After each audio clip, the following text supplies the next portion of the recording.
Let me share with you the greatest secret in life. Pay very close attention to the words you're about to hear. Who you are is nothing but what you consistently do. Excellence is not an act, it's a habit. What does this mean? When you're born, your brain is like an empty glass. What fills it are your actions. In other words, your personality is nothing more than the information encoded in your brain's neural networks. And of course, when society trained you to be a nice person, and you obeyed, your brain started wiring itself to act nicely. It was only a matter of time before that became your automatic mode. So when you decide to evolve into a solid, unshakable person, what do? Do you stand in front of the mirror and scream, "I'm strong"? Absolutely not. Picture this. Your brain is currently operating based on a pre-installed model. Let's call it the nice person model. This model is powerful. You've been feeding it your whole life. Every kind gesture was food for this model. But now you've realized that being nice gets you nowhere in this world. So you decide to install a new model, the unshakable man model. Now here's the catch. In order for your brain to accept this new model, it has to be fed more than the previous one. And how do you feed the new model? Only one way, through action. Nothing else will do it. Not affirmations. Not fake positivity. Just real, deliberate actions. Here's how your brain works. Every time you take a certain action, once, twice, it starts building a neural network to make that action easier, more natural. The more you do it, the faster your brain shifts its default. In short, you must consciously feed the new model until it becomes dominant, until the old one fades, until strength becomes your default state, until you become unshakable without even thinking about it. Step 1. Learn to say no. Follow this simple rule. If someone asks you to do something you don't want to do, either because you genuinely don't want to or because you sense they're trying to use you, just say, "I'm not available." If you're at the gym and someone says, "Hey, Captain, let me jump in for one quick set," you say, "My rest time is over. You can go after me." Simple, clean, firm. Step 2. Stop agreeing with everything. I remember hanging out with a new friend. He loved basketball, so I teased him and said, "I honestly don't get why people watch basketball. There's no fun in it."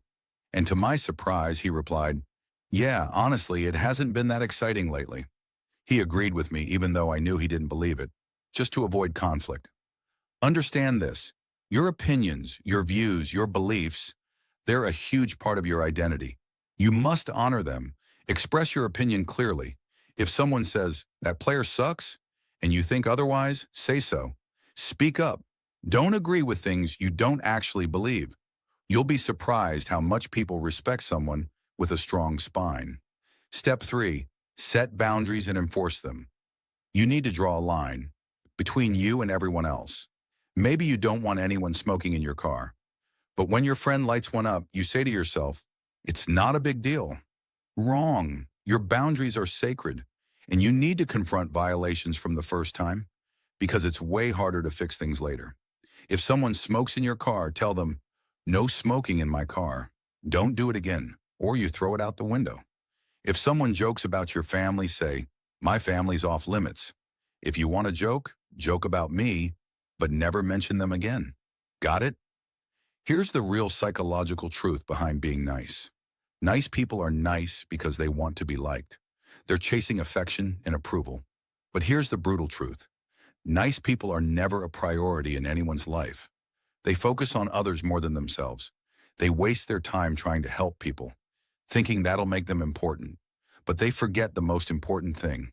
The person who needs their time the most is themselves. If you want people to desire you, if you want to be a priority, you need charisma.